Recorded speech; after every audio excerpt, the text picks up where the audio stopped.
name is Jonah Hall, and tonight I'll be speaking to you about the problem of divine foreknowledge and the problem it poses to most religious traditions, especially within the concept of sin.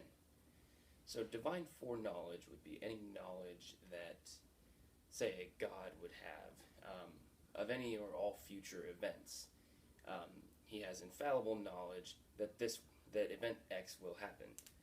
Because he has infallible knowledge that event X will happen, event X will necessarily happen.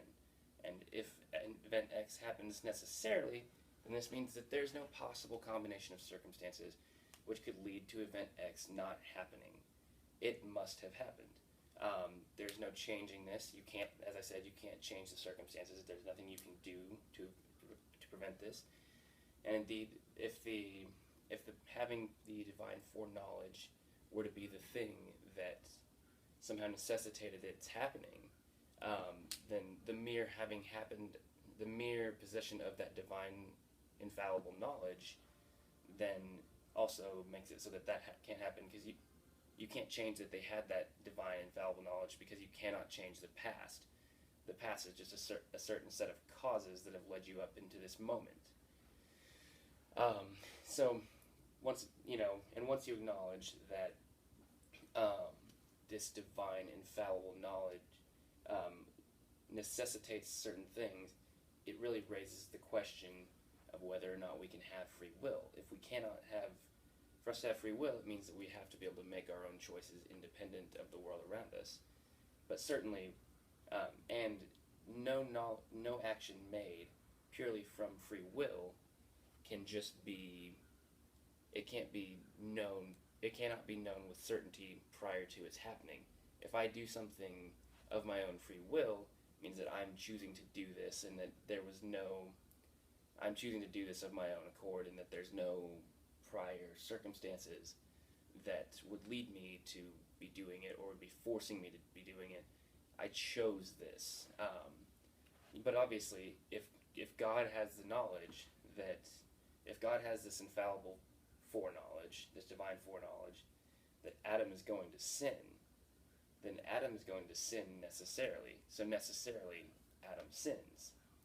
And when he sins, necessarily, he's not doing it of his own free will. So therefore, Adam's sin is not of his own free will. Now, the problem that this poses to the religious concept of sin is that without this free will, without the ability to choose to sin, to choose to do good, there's no real reason that one would think that we should reward or punish someone for sinning or for behaving well, for doing any of this or that. You only get to have these sorts of things if it's merited. But obviously, one can't necessarily say that punishment and reward is merited where your own choices didn't lead up to such things. Now, other philosophers have posited a different sort of way of thinking about this problem. They would say that it's not just that God was sitting around in the past, in some time prior to any events happening with that foreknowledge. That thing happened because God is actually outside of eternity. Eternity then would have, with God being outside of it, God witnesses all moments as if you're present. Like if you were at the Super Bowl and you witnessed an event, you witnessed it as if you were present. You watched Tom Brady and the Patriots come back from a great deficit in points. You saw these things in person. When God sits outside of eternity, he views all moments at once in person, as if he were present. So therefore, he doesn't have prior knowledge of it. He has knowledge of these events because he's witnessing them he is presently witnessing them. But he's presently witnessing all of these moments simultaneously. Now, because he's witnessing them presently, and he's witnessing them in these moments, then it has nothing to do with him having just this omnipresent knowledge of the future.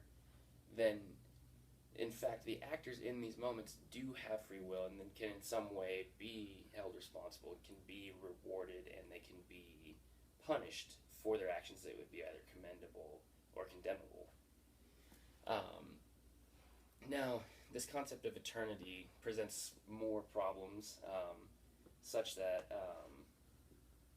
if God is omnipresent in all these things, if this eternity makes all moments essentially one moment that God is viewing, every single moment is one moment that God is viewing simultaneously, then it makes one wonder if, and then it really brings into question the concept of time, specifically the separation in moments. Like, obviously it cannot be that, like it can't really be, from our understanding, that Abraham Lincoln's inauguration, for example, happened at the same time as George W. Bush's inauguration. Like, that's not how that happened. That's not how time or reality seems to work, and that's a serious problem that happens to us, that one could really only attribute to God's sitting outside of eternity from his own viewpoint on all of this. But thank you for your time.